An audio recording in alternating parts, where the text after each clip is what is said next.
일본 뉴스 파헤치기. 네, 일본 뉴스 파헤치기 2화 시작합니다. 어떻게 인트로 잘 들으셨어요? 저번 방송은 너무 빨리 준비하느라고 인트로도 못 넣었어요. 그래서 급거 저작권 없는 음악을 어디서 공수해 와서 넣었습니다. 참 앞으로 많은 발전이 있을 거예요. 기대해 주세요. 저번에 그 올린 방송 제가 좀 들어봤는데 이게 뉴스 브리핑인데 브리핑 원래 짧게 정리하는 거잖아요. 근데 요약이 안 되고 오히려 중구난방으로 막 퍼져 나가더라고요. 그냥 이제 와서 이름을 바꿀 수도 없고 뉴스 브리핑이 아니라 무슨 뉴스죠. 그냥 가겠습니다. 이런 게 매력이죠, 뭐. 매력일 거야, 아마. 매력이어야 해.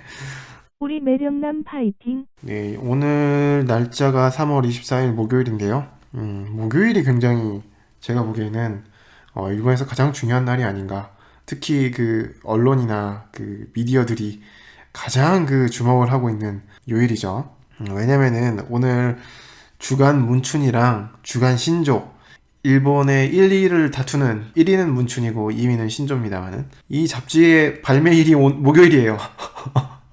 매주 목요일 날, 그러니까 조금 유명인들은 긴장을 해야 됩니다. 왜냐면은 이 주간지들이 좌도 우도 없거든요. 그냥 막 터트려 그냥. 좀 이 사람들은, 그러니까 언론이 되게 웃긴 게, 언론에도 되게 종류가 있잖아요.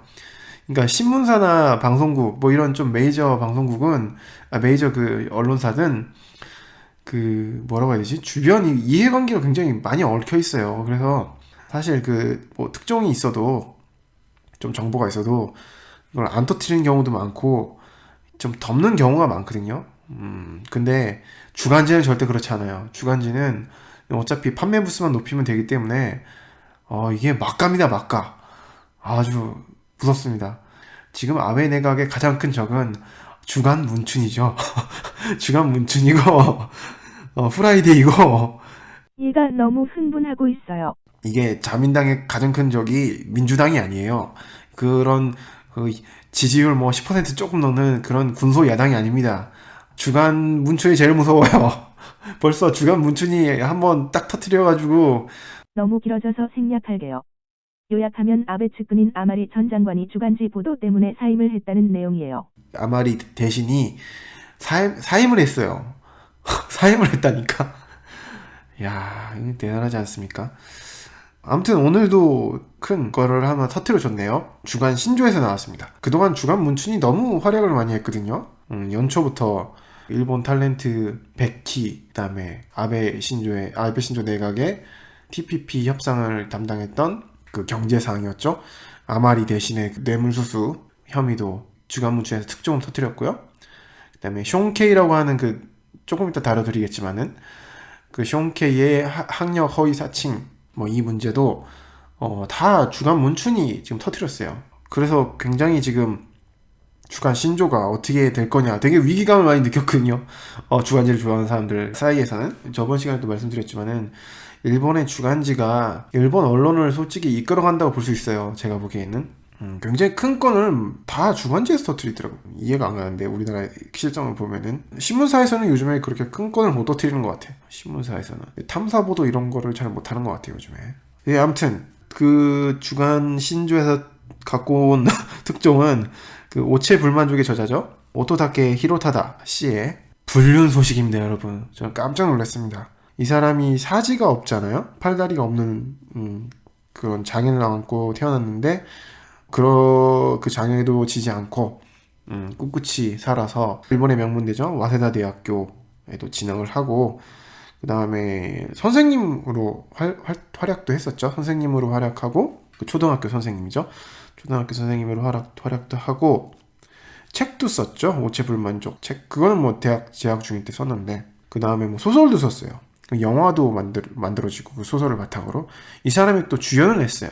왜냐면 자기 얘기를 썼거든요. 소설 이름이 뭐 다이조부 상쿠미, 뭐 이렇게 괜찮아, 삼반 괜찮아, 뭐 이런 얘기인데, 뭐 자기 자전적 얘기를 쓴 거죠. 그리고 동경도에 교육위원으로도 또 취임을 했어요. 우리나라로 보면 뭐 장학사 같은 건데. 정말 승승장구하셨네요. 그러나 이번 불륜 사건이 빵 터지네요. 참.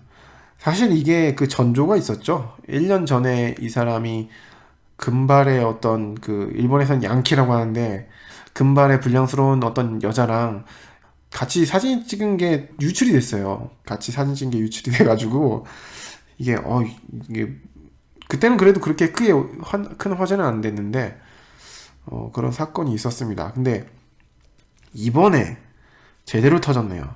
이번에 제대로 터졌습니다. 주간 신조에서는 자기가 이미 뭐 대여섯 명의 여자와 불륜 관계가 있었다. 뭐 이런 거를 자기가 스스로 인정을 했네요. 사실 이 사람은 결혼도 해가지고 뭐 이미 애도 셋이나 있죠. 애도 셋이나 있는데 불륜을 그 20대 후반 여성과 해외 여행을 다니면서 불륜을 저질렀다고 합니다. 그것도 용의 주도하게 남자 한 명을 넣어가지고 의심 안 받도록 그렇게 세 명이서 여행을 가는 척 불륜을 저질렀다고 하네요. 장학사 신분으로 불륜을 저지른 거잖아. 이런 개새. 작년 말에 북아프리카 튀니지아랑 파리를 같이 여행했다고 합니다. 아이고 참. 그리고 육체 관계도 있었다. 그다음에 뭐 그 불륜 상대랑은 이제 3, 4년 전부터 사귀고 있었다. 이렇게 인정을 했네요. 그리고 결혼 생활 중에 5명의 여성과 불륜을 했다고 고백을 했습니다. 대단하네. 대단하네 이 사람. 참. 왜 이래? 왜 이래? 내가 읽은 그 오체 불만 중에 그 감동은 어디로 간 거야? 왜 이래? 이러지 마. 이러지 마. 왜 꿈을 다 이제, 꿈이 망가지고 있어요, 꿈이. 사람들에게 주었던 꿈과 희망이 다, 망가뜨리고 있어요, 이 사람이. 왜 이러는 거야, 도대체. 후속 기사가 계속 나오고 있거든요? 이거 원래 주간 신조가 딱 뉴스를 터뜨리면, 원래 주간지가 일본 뉴스 돌아가는 걸 이렇게 보시면 돼요. 일본의 그 특종이 되는 뉴스는 보통 주간지가 터뜨립니다. 보통 주간지가 심층 취재를 해서 딱 터뜨리고 일본의 와이드쇼라고 불리는 이런 방송이 있는데요. 뭐 우리나라 그 종편 방송이라고 보시면 됩니다. 아나운서가 뉴스를 읽고 패널이라고 불리는 게스트가 뉴스를 해설하거나 의견을 말하는 방송이에요. 종편의 쓰레기 같은 시사 프로랑 비슷해요. 진짜 까마귀 떼처럼 달려들어요. 그 다음에 이제 후속 보도를 냅니다. 후속 보도를 내가지고 아주 기사화가 되는 사람을 아주 반 죽여놓습니다. 아주 이게 아주 진짜 무서운 동네예요. 일본이. 한국도 뭐 일본처럼 돼가고 있는데, 그래서 후속 기사가 나온 게 봤는데 이 사람은 뭐 결혼 전부터 바람기가 다분하고 여자 관계가 굉장히 복잡했다고 해요. 그리고 이 사람은 이제 사지가 부자유하잖아요. 자유롭지 못하잖아요. 그 간호직원, 그러니까 자기를 이제 간병해주거나 아니면 간호해주는 그런 사람들이죠. 이런 사람들을 꼬셨대요. 그러니까 자기가 장애가 있으니까 항상 도와주는 사람이 있는데 그런 여성들을 꼬셨대요. 참. 왜 그래? 그리고 불륜 상대가 5명이라고는 하는데 실제로 5명이 아니라 아무리 적게 추산해도 50명은 될 거다. 오체는 불만족하지만 불륜은 만족. 3월 24일자로 오토타케 씨랑 그 부인 히토미 씨가 사과 성명을 냈네요. 근데 부인은 왜 사과하지? 부인이 뭐 잘못했다고? 연대 책임을 지는 게 일본의 미덕이라고 하면 미덕이고 잘못된 어떤 풍습이라고 하면 풍습인데, 부부가 둘 다 사과를 했습니다. 남편의 잘못은 뭐 자기의 잘못이다 뭐 이런 생각으로 한 거겠죠? 일본에서도 왜 부인이 사과하냐 뭐 이런 여론이 있더라고요. 그 사과문을 제가 쭉 읽어봤는데 뭐 별 내용은 없고요. 불륜 사실이다. 부인이 근데 전부터 알고 있었고 이걸 용서해줬다 부인은. 그래서 다시 한번 이 죄를 한번 씻기 위해서 부인과 잘 살아보겠다. 뭐 대충 이런 내용이었고요. 부인도 자기의 잘못이 있었다. 뭐 무슨 잘못이 있었는지 잘 모르겠는데 남편이 그렇게 된 거는 내 책임도 크다. 뭐 이런 식으로 성명을 냈더라고요. 오토타케 씨의 그 홈페이지에 보면 이렇게 나와 있습니다. 홈페이지에 보면은 그 두 사람의 사과문이 올려져 있습니다. 근데 이 뉴스의 뒷얘기를 한번 봐야 될 것 같아요. 왜 이 뉴스가 터졌는가 한번 이거를 봐야죠. 맞아요. 사실 이 뉴스는 작년에 어느 정도는 알려진 소식이었으니까요. 불륜 사건 그 자체만으로도 사실 가십거리는 되는데 그것보다 더 중요한 게 있죠. 왜 이 사건이 이 시기에 터졌는가? 이 사람이 사실 자민당 공천을 받아가지고 지금 7월에 있는 참의원 선거에 나가려고 했었거든요. 그래서 지금 거의 공천을 확정된 상황이에요, 사실. 그거를 이 사람 생일 때 그 다음 달에 생일이 있다고 하는데요. 4월 5일이에요. 이 다음 달에 있는 생일에 맞춰가지고 발표를 하려고 했었던 거거든요. 내가 일본을 바꿔보겠다. 장애인들도 차별받지 않는 세상, 뭐 그런 세상을 만들어 보겠다. 뭐랄까, 이 사람의 그런 기조가 아베 신조가 지금 추구하고 있는 기조랑 흡사하거든요. 아베 신조도 그 1억 명이 전부 다 활동할 수 있는 그런 다양성이 인정되는 사회를 만들어 보겠다. 아베 신조의 그 캐치프라이즈가 1억 총 활약 사회거든요. 그러니까 1억 명의 일본 인구가 전부 다 활약할 수 있는 그런 사회를 만들겠다. 복지나 뭐 이런 것도 굉장히 충실하게 하려는 뭐 그런 생각을 갖고. 한국의 보수 정당하고는 많이 다르죠. 일본의 장점이자 비극은 자민당이 복지 정책에 관심이 있고 또 나름 좋은 정책을 만들고 있다는 거예요. 지금 선거에 임하려는 태세에 지금 돌입했거든요. 지금 오토타케라는 인물이 그러니까 홍보할 수 있는, PR할 수 있는 가장 큰 어떤 자산이 될 수 있는 그런 인물이었는데 지금 이런 인물에게 우리의 주간 신조가 아주 큰 타격을 줬네요. 아베 신조는 지금 그래도 주간 신조가 양심은 있네. 이거를 조금만 한 1, 2주만 더 좀 더 기다렸다가 딱 터뜨리면은 이게 완전히 작살나잖아요. 자민당에는 완전히 뭐 자민당이 아주 큰 타격을 주는 거니까. 근데 그렇게는 안 했네. 조금 더 버티지. 자민당의 공인이 자민당 공천이 이제 좀 있으면 내려오는데 아무튼 그렇습니다. 네, 사실 이 사건이 터진 거는 이 사람이 정치에 나가려고 했기 때문에 지금 주간제 그 뒤통수를 맞은 거죠. 그리고 일본에서는 정치를 나갈 때 항상 조심해야 돼요. 주간지가 어떻게 노릴지 몰라요. 거의 스토킹 수준으로 따라다니거든요. 한국의 도입이 시급합니다. 근데 몇 년 전에 남긴 그 트윗이 굉장히 화제가 되고 있습니다. 이 사람이 자신의 명저죠. 오체 불만족을 오체 불륜만족이라고 이렇게 트윗을 남겼는데 이 사람이 남긴 이 트윗이 굉장히 일본 네티즌들 사이에서는 화제가 되고 있습니다. 자신의 미래를 예측했던 걸까요? 참 의미심장한 트윗이네요. 사실 그때도 이미 불륜을 저지르고 있었겠죠. 에휴. 다음 뉴스. 네, 이번 뉴스는 그 아베 측근 중에 한 명이죠.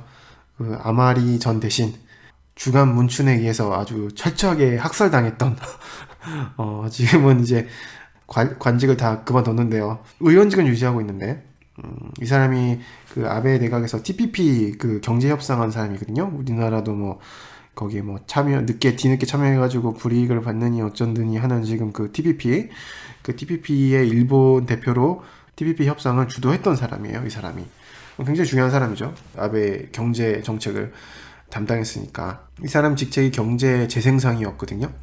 근데 그 주간 문춘에 의해서 우리의 히어로 주간 문춘에 의해서 뇌물 받은 게 아주 뽀록이 납니다.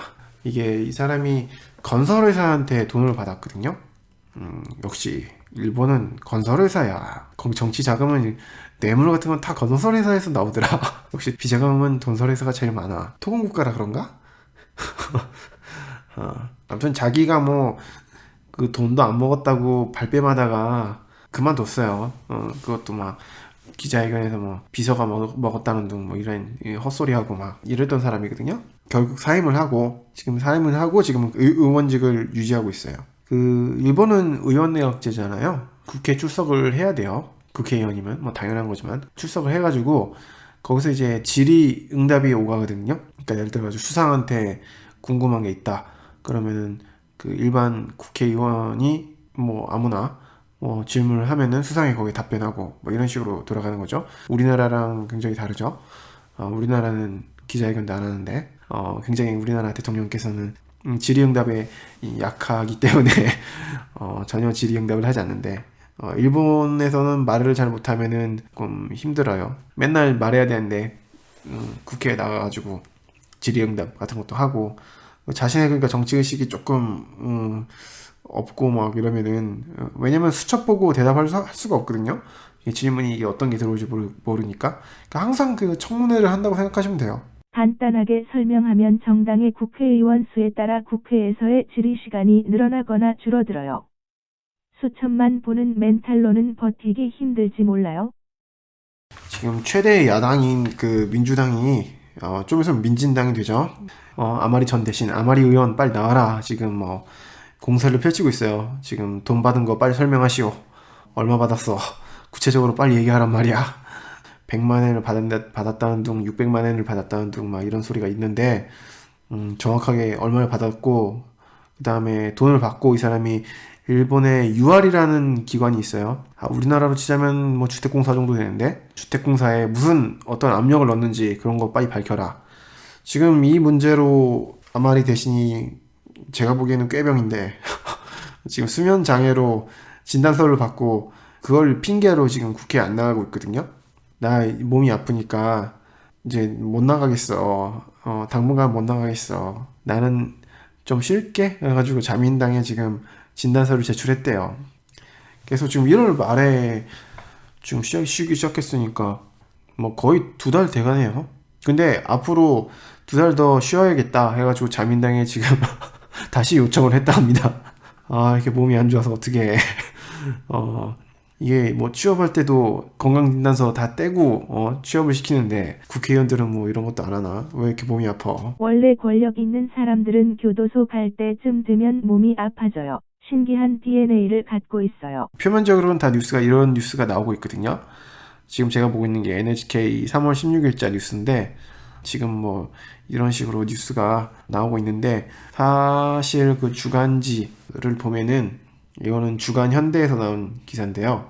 아마리 대신이 지금 집에 돌아오지 않고 있대요. 집에 돌아오면은 기자들이 덮칠까봐 무서워가지고. 의사의 진단서에는 자택에서 쉬라고 쓰여 있던데 왜 집에 안 갈까? 그래서 지금 의원 그 관사에 있대요. 의원 관사에서 지금 칩거하고 있는데 답답하잖아요. 1층부터 27층까지 막 뜀박질을 하면서 숨 한 번 안 쉬고 막 뜀박질을 하면서 막 지금 스트레스를 풀고 있다. 그리고 막 지금 몸이 너무 팔팔하다. 뭐 이런 식으로 폭로를 했네요. 근데 이 폭로한 사람이 더 웃겨. 자민당의 모 의원이래요. 이게 뭐야? 야, 같은 팀끼리 팀킬 하는 거야? 뭐야? 아마 자민당 내 다른 계파에서 정보를 흘렸을 거예요. 참 이런 소식이 있습니다. 근데 이 수면장애가 꾀병인가? 진짠가? 진짜면은 왜 이렇게 아베 신조 주위에는 아픈 사람이 많아? 아베 신조도 사실 지금 아프잖아요. 아베 신조도 지금 사실 그 주간지에서 하는 말은 오늘 내일 한다 뭐 이런 얘기가 맨날 나오잖아요. 사실 그 아시는 분들은 다 아시겠지만은 아베 내각이 지금 2기째입니다. 2기. 1기 때는 지금 아베 신조가 아파가지고 또 내각을 내팽개쳤죠. 그래서 굉장히 비난의 여론이 많았는데 아베 총리의 지병은 궤양성 대장염입니다. 어떻게 다시 뭐 아픈 게 뭐 신약 먹고 나왔다 뭐 이래가지고 다시 선거에 나와가지고 다시 이제 정권을 잡았는데 아베 신조가 사실 지금 굉장히 그 위랑 그 장이 안 좋아요. 후라이데이 얼마 전에 찍혔는데 이 사람이 자민당 그 당 대회에서 그 연설을 하려고 했는데 연설도 못하고 중간에 퇴장을 했어요. 몸이 너무 안 좋아서. 뭐 그런 것도 사실 최근에 찍혔고 그다음에 이시바 시게루인가요? 한때 자민당 간사장과 방위 대신을 역임했어요. 지금은 자민당 내에서 6번째로 큰 파벌을 갖고 있어요. 아베 신조는 몸이 굉장히 안 좋다. 그래서 더 이상 버티기가 힘들다. 뭐 이런 얘기도 많이 했고 그거는 뭐 자민당 내부 의원한테도 나오는 말이니까 지금 굉장히 몸 상태가 심각하다는 걸 알 수 있는데 그게 이렇게 몸이 안 좋은데 왜 이렇게 버티는지 모르겠어요. 헌법 개정을 해야 된다고 자기가 죽더라도 헌법 개정을 하고 죽어야 된다고 개헌을 하고 죽어야 된다고 일본을 전쟁할 수 있는 국가로 만들어 놓고 죽어야 된다고 참 이 사람 아버지도 사실 췌장암으로 죽었죠. 아베 신조도 지금 췌장암이 아닌가 하는 지금 얘기가 여기저기서 나오고 있어요. 이 사람이 게이오 대학을 지금 다니고 있거든요. 병원, 게이오 대학 병원. 게이오 대학이 아니라 대학병원. 참 유명 인사들은 다 게이오 대학 병원가요? 잠깐 병원 얘기 좀 할게요. 그 일본에서는 뭐 한국도 마찬가지인데 동경대 병원보다는 게이오 대학 병원을 훨씬 더 선호를 많이 하거든요. 왜냐면은 동경대를 가면은 그 편의를 제공받기가 어려워요. 거기는 국립병원이기 때문에. 근데 게이오 대학 병원은 사립이잖아요. 그래서 돈만 주면은 여러 가지 편의도 봐주고 굉장히 좋아요. 거기는 정치가들이나 아니면 연예인들은 다 게이오 대학 병원 가가지고 치료를 받거나 뭐 그렇죠. 예를 들어가지고 뭐 자드의 사카이 이즈미 같은 경우도 그 사람도 게이오 대학 병원에 있다가 자살했죠. 아 제가 보기엔 자살이에요 그거. 도저히 제가 그 게이오 대학 병원 가봤는데 그 난간에서 도저히 떨어질 수가 없어요. 아마 그 사진으로 본 분도 계실 텐데 저는 우연히 게이오 대학 병원 한번 갔는데 거기는 도저히 떨어질 수 없는 위치더라고요. 그 사람이 거기서 추락사했다고 했잖아요. 근데 저는 그 말을 믿지 않습니다. 아마 자살했겠거니 도저히 미끄러져가지고 거기서 떨어질 수가 없는 그런 위치였어요. 아무튼 이것도 제 개인적인 사견입니다. 너무 믿지는 마세요. 근데 저는 그 확신을 했어요. 가갖고 이거는 도저히 이건 뭐 하여튼 다른 얘기이긴 한데 언제 나중에 시간이 되면은 한번 특집을 한번 다뤄보도록 하겠습니다. 이 얘기는. 다시 아베 얘기로 돌아갈게요. 게이오 대학 병원에서 얼마 전에 무슨 선고를 받았다. 그게 췌장암이 아닌가 하는 지금 뭐 그런 기사도 나왔고요. 사실 몸이 굉장히 안 좋은 상태입니다. 이 아마리 대신 뿐만 아니라 아베 신조도 굉장히 몸이 안 좋아가지고 내각을 지금 계속 진행할 수 있을지 없을지도 모르는 지금 불투명한 상황이라고 하는데 어떻게 될지 잘 모르겠어요. 아무튼 좀 우익이고 뭐 좌익이고 좀 안 아팠으면 좋겠어요. 왜 이렇게 아픈 사람이 많아 일본에. 참. 나쁜 짓도 몸이 안 아파야 하지. 내가 진짜 우익까지 걱정해줘야 돼. 하긴 뭐 이런 얘기도 마음대로 못하는 게 우리나라 대통령도 많이 아프잖아요. 얼마 전에는 감기 걸려셔가지고 또 김영삼 대통령 연결식에도 못 가고 공공연하게 지금 아프다고 말씀하시고 계시잖아요. 일정도 막 못하시고 진행을 못하시고 이렇게 왜 이렇게 아픈 사람들이 정치를 하는지 모르겠어. 참. 아무튼 아프지 말아야 됩니다. 우익이고 좌익이고 아프지 말아야 합니다. 극우 세력의 몸 상태까지 걱정해주는 마음 따뜻한 뉴스, 일본 뉴스 파헤치기. 다음 소식 전해드릴게요. 네, 이번 뉴스는 일본 하면 빠질 수 없는 얘기죠. 야쿠자에 관련된 얘기입니다. 지금 제가 보고 있는 게 3월 20일자 아사히 신문이에요. 여기 보면은 야마구치파의 대립 전쟁이 지금 보복전 양상으로 심각해지고 있다. 뭐 이런 내용이 실려 있는데요. 뭐 한국에서도 뭐 꽤 많이 알려진 얘기죠. 야마구치파가 지금 둘로 양분됐어요. 분열돼가지고 뭐 후계자 문제로 지금 분열됐어요. 야마구치파랑 고베 야마구치파 이렇게 둘로 분리가 되는데 뭐 이해관계 갖고 뭐 싸우는 거죠. 지금 계속 보복전을 벌이고 있습니다.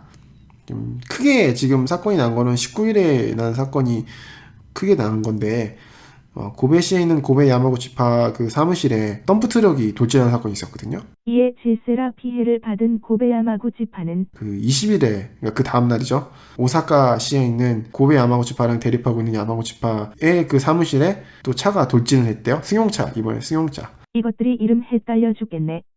이름은 다른 것으로 지을 것이지. 덤프트럭이면 덤프트럭으로 같이 받아야 되는 거 아닌가? 좀 약한데? 좀 약한데?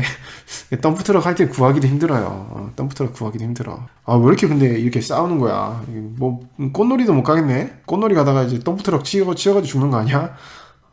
무서워. 일본에 계신 여러분들, 몸조심을 해야 됩니다.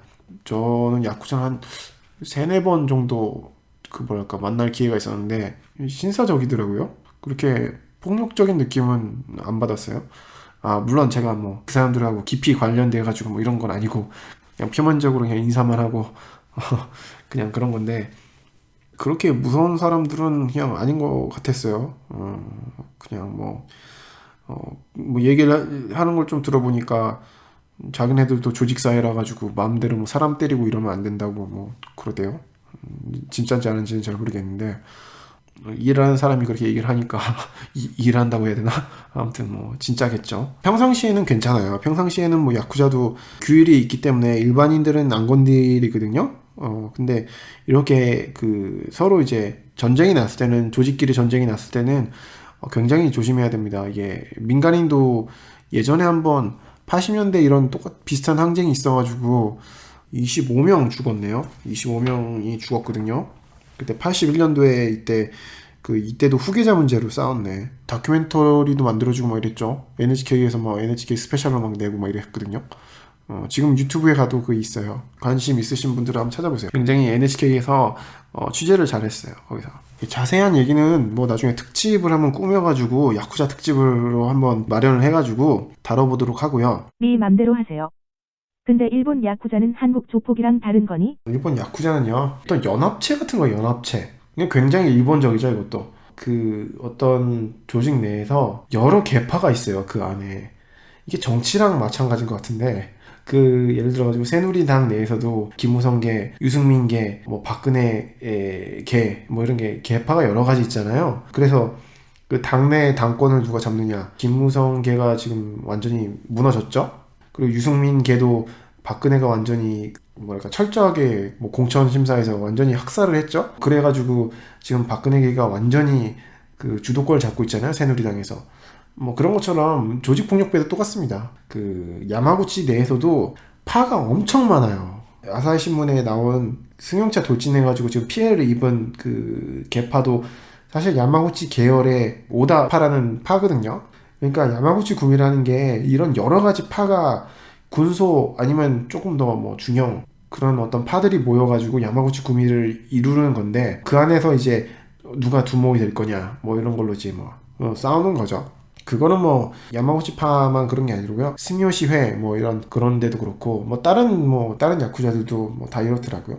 우리나라는 뭐 이렇게 다 지방마다 다 분리가 돼 있더라고요. 우리나라는 워낙 독자성이 강해서, 우리나라는 워낙 자기들의 아이덴티티를 보존하려는 그런 욕구가 강해서, 예를 들어가지고 부산엔 칠성파, 뭐 광주에는 뭐 BJ파 그렇게 있다고 하더라도, 예를 들어가지고 뭐 대전에 뭐 유성파 이런 파는 뭐 또 따로 존재하잖아요. 그게 뭐 칠성파의 영향을 받은 파도 아니고 그 BJ파의 영향을 받는 파도 아니고 뭐 이렇게 하여튼 독자성을 유지하고 있지 않습니까? 근데 일본은 다르다는 거죠. 예를 들어가지고 대전에 무슨 유성파가 있는데 그게 뭐 예를 들어 칠성파 계열이다든지 뭐 이런 식으로 돼 있어요. 비유하자면 야쿠자는 동네 치킨집 사장님 같은 거예요. 즉 야마구치파는 교촌치킨 같은 체인점 브랜드예요.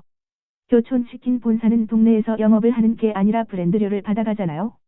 야마구치파도 동네 야쿠자 조직들한테 나와바리를 주고 상납금만 받는 거예요. 뭐라고 해야죠? 동네 깡패로, 동네 야쿠자로 살아가기가 되게 힘들어요. 일본은 무슨 다 무슨 어디 하나랑 연결돼 있어. 체인 가입하지 않고 동네에서 치킨집 하기 힘들죠. 똑같아요. 그러니까 일본은 그 동네 조폭으로 살아가기가 굉장히 힘들어요. 그 야마구치 파나 아니면은 스미요시 회나 뭐 어느 쪽에 그 큰 뭐라고 해야 되죠? 그 동맹이라고 해야 되나? 그런 곳에 가입을 해야 돼요. 그러니까 그 우리나라 그 아시아나 같은 경우에는 스타 얼라이언스에 가입이 돼 있잖아요. 그런 것처럼 우리 그 조폭들도 야마구치 라는 그 브랜드 동맹에 가입을 해야 돼요. 안 그러면은 이게 살아남기 굉장히 힘들어요. 예를 들어서 제가 동네 야쿠자예요. 제 밑에 한 10명 정도 있어요. 그 야마구치파에 속한 조직은 아니에요. 근데 저랑 대립하는 애가 한 5명밖에 없는 조직이에요. 근데 그 조직은 야마구치 파에 가입한 그런 조직이에요. 그러면은 만약에 그 숫자가 5명이라고 해도 함부로 못 건드려요. 왜냐면은 그 사람들이랑 싸우면은 그 다른 지역에는 야마구치 파들이 오거든요. 지원을 오거든요. 우리도 비행기가 그 스타 얼라이언스 사이끼리는 그 마일리지도 같이 적립이 되고, 그 다음에 비행기 환승할 때도 그 서로 도움을 주고 이러잖아요. 그런 것처럼 서로 야마구치 그 브랜드에 가입을 하면은 체인점 같은 거 체인점 서로 도움을 줘요. 그래서 함부로 야마구치 파에 대립을 할 수가 없어요. 그러니까 동네 야쿠자로 살기가 굉장히 힘든 거예요. 이게 그러니까 어디 하나 가입을 해야 돼요. 어디 하나 체인점으로 가입을 해야 돼요. 우리나라도 동네 치킨집으로 살아가기 되게 힘들잖아요. 교촌치킨이나 아니면은 뭐 어디 다른 브랜드에 가입을 해야지 먹고 살기 좋잖아요. 그런 것처럼 야쿠자도 똑같습니다. 어디 브랜드에 가입을 해야 돼요. 체인점이에요, 체인점. 이 사람들도 먹고 살기 위해서 다 똑같은 짓을 합니다. 뭐 다른 게 아니에요. 일본도 동네 야쿠자로 먹고 살기 힘들어요. 자영업자 여러분 화이팅! 지금은 아닌데, 지금은 이게 법이 강화돼가지고 그렇게는 못하는데, 그 옛날에는 보호세 같은 거를 많이 냈거든요. 지금도 뭐 내는 데가 있긴 한다고 하는데, 뭐 이건 없었어요. 옛날에는 보호세를 내면은 옛날 야마구치 구미의 뭐 달력이나 아니면은 무슨 상징물이나 아니면 뭐 마네키네코 같은 것도 뭐 줬다고 하는데, 들은 얘기로는 그건 야마구치 파인지 아닌지는 잘 모르겠어요. 근데 아무튼 그렇게 줬대요. 마네키네코는 악발로 사람을 부르는 형태를 한 고양이 장식물이에요. 아마 배에 야쿠자 조직의 문양이 새겨져 있겠죠. 야웅야웅, 우리 가게는 야마구치파 나와바리다냥. 그 야마구치 파에 그 문양이 새겨진 뭐 그런 거가 있잖아요. 그런 뭐 물건이 그 식당에 놓여져 있잖아요. 그러면 일본 사람들이 뭐 불만이 있어도 그냥 조용히 해결한대요. 물론 일본에서 그렇게 뭐 시비 걸고 이런 사람들은 뭐 극히 일부인데, 근데 그런 일이 있다고 해도 야마구치 파에 뭐 달력이 뭐 딱 걸려 있다 그러면은 함부로 못 건드린다는 거죠. 그게 보호세를 내는 대신에 그거를 딱 이제 그거를 주는 거죠. 니네는 이제부터 야마구치 파에 보호 안에 있다. 뭐 지금은 못한다고 하지만은 지금 법이 강화돼서 절대 그렇게 하면 안 돼요. 야쿠자 영화 같은 거 보면은 배지 같은 거에 굉장히 이제 민감해 하잖아요. 그거 보면서 한국 사람들은 뭐 이해가 안 되는 부분이 있을 거예요. 왜 배지에 저렇게 민감해 할까? 배지가 상당히 중요하거든요. 왜냐면 배지에 아까도 얘기했지만은 야마구치 파가 그 동네에 그 세력이 적다고 해도 전국에서 막 몰려드니까 그 연맹들이 우리의 그 연맹들이 전국에서 몰려드니까 이제 함부로 할 수 없고 굉장한 힘이에요. 이게 사실 의용 배지보다 더 힘센 배지일 거예요. 이게. 그래서 80년대에도 비슷한 분열이 있었어요. 야마구치파에서 후계자를 누구로 할 거냐. 거기서 이제 이게 서로 싸우는 거죠. 그러니까 진짜 야쿠자 조직이 기업이랑 똑같아요. 기업도 지금 후계자 다툼 같은 거 많이 하잖아요. 그 우리나라에서도 현대가에서 정몽주 회장이 죽은 다음에 서로 이제 계속 경영권 다툼을 했잖아요. 서로 경영권 다툼을. 그런 거하고 똑같아요. 지금 뭐 야마구치 파도 그 안에서 지금 차기 두목이 누가 될 거냐 이런 걸로 똑같이 싸우는 거거든요. 그러다가 이제 분사되고 LG랑 GS가 분사된 것처럼 이렇게 분사되는 거거든요. 거기서 해결점을 못 찾으면은 문제는 뭐냐면은 서로가 서로를 분리되면은 인정을 하고 그냥 니들 나가라 이러면 되는데 이거를 인정을 못 하는 거죠. 왜냐면은 이제 서로 이제 자기 나와바리가 있는데 그 나와바리 서로 이제 침해하게 되는 거잖아요. 분사되면 이제 야 나는 여기를 먹으려고 하는데 야 니들이 나가는 주제에 거기를 왜 먹어 뭐 이런 식으로 해가지고 서로 다투는 거잖아요. 여기서 잠깐. 보통 야쿠자 조직에서 반기를 들면 파문이나 절연을 당해요. 파문을 당한 야쿠자들의 리스트는 야쿠자 조직들 사이에서 공유돼요. 한국에서 신용불량자가 되면 은행들 사이에서 블랙리스트가 공유되는 것과 똑같은 이치죠. 그런데 30년 전에도 야마구치파에 이런 분열 사태가 있지 않았나? 분열이 있었어요. 야마구치 구미랑 이걸 한자를 읽으면 일화회 이치와카이라고 그냥 할게요. 이치와카이라는 두 개의 파로 분열이 됐었는데 이치와카이가 완전히 무너져요. 그게 아까도 말씀드렸지만은 야마구치 구미를 상징하는 게 사실 배지거든요. 배지가 제일 중요하거든요. 근데 이치와카이는 새로 생긴 신생 조직이라서 배지가 없었어요. 그때 배지가 없었고 이 사람들이 그리고 일본 사람들이 그 야마구치파는 배지만 봐도 알거든요. 워낙 유명하니까 그 브랜드가 있잖아요. 우리도 코카콜라 그 브랜드가 딱 붙으면은 신뢰감이 생기잖아요. 아 이게 코카콜라 그 맛이겠구나. 그런 거랑 똑같아요. 야마구치파에 그 배지를 달고 있으면은 얘 야마구치파구나. 니들이 우리를 지켜줄 수 있겠구나. 뭐 예를 들어가지고 제가 술집을 해요. 술집을 하는데 그 야마구치파 배지를 갖고 있는 사람이 보호세를 내라고 하잖아요. 그러면 바로 내요. 왜냐면 야마구치파의 문양은 일반 사람들도 알거든요.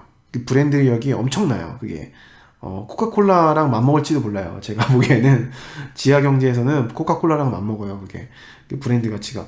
근데 그래 그런 브랜드 가치를 왜 아무도 연구를 안 하나 몰라. 내가 할까? 아무튼 30년 전에 분리됐을 때 이츠와카이의 배지는 아무도 몰랐거든요. 이게 뭔지, 왜냐면 신생 조직이라, 야 니들 뭐야? 하면서 뭐 일반 사람들이 아무도 몰랐어요. 그래서 아무도 그 이치와카이에 그 돈을 주지 않았어요. 보호세로 내지 않았어요. 왜냐면 우리는 그 야마구치 파는 믿을 수 있는데, 이 브랜드를 믿을 수 있는데, 이치와카이는 브랜드를 못 믿겠다. 이래. 그 학습 효과로 이번에는 신생 조직 고베 야마구치파도 조직 이름에 야마구치란 단어를 넣고 문양도 똑같은 걸 써요. 야마구치 브랜드를 계속 쓰고 싶다는 말이죠. 상납금을 이제 매달 뭐 바치고 막 이래야 되는데, 지금 그 상납금 일본 말로는 노르마라고 하는데, 그 할당량이 엄청나요. 지금 뭐 일반 대기업 영업사원 뭐 필적할 정도로 엄청나기 때문에 보통 범죄를 저질러서는 이게 채울 수가 없거든요. 뭐 그냥 일반 뭐 폭력, 갈취 뭐 이 정도로는 채울 수 없는 정도이기 때문에, 예전같이 뭐 술집에서 얼마 삥 뜯어가지고 보호세 내고 이 정도가 아니라, 요즘에는 완전히 뭐 마약 같은 데도 막 각성제라고 하죠. 히로뽕 같은 것도 막 팔아야 되고, 예전엔 히로뽕이나 뭐 이런 것도 잘 안 팔았는데 요즘에는 뭐 히로뽕도 많이 팔죠. 그런 것도 해야 되고, 예전에 볼 수 없었던 비즈니스를 많이 행하고 있죠. 뭐 주식 투자, 그 다음에 뭐 헤지펀드도 운영하잖아요. 그 조폭이 안 그러면 할당금을 채울 수가 없으니까 참 여러 가지로 진화하고 있습니다. 일본 여행 갈 때 조심하셔야 됩니다.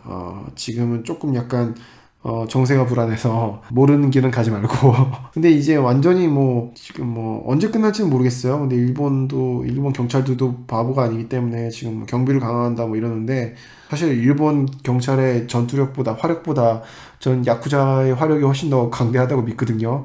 얘네들이 거의 지금 뭐 불법 무기로는 지금 바주카포도 갖고 있다고 그런 얘기를 하니까, 그걸 지금 언제 꺼내 쓰나는 잘 모르겠는데, 알라의 요술봉을 한번 보여줘. 러시아에서 구입한 무기들이 엄청나게 있대요. 그걸 만약에 쓰게 되는 날 헬게이트가 열린다는 거. 근데 아마 거기까지는 안 가겠죠. 서로 이제 경영권 다툼이고 결국 돈 떨어지는 데가 지는 겁니다. 알라의 요술봉 보고 싶었는데. 여러분 다음에도 즐거운 일본 뉴스로 다시 만나요. 사랑해요. 말로만.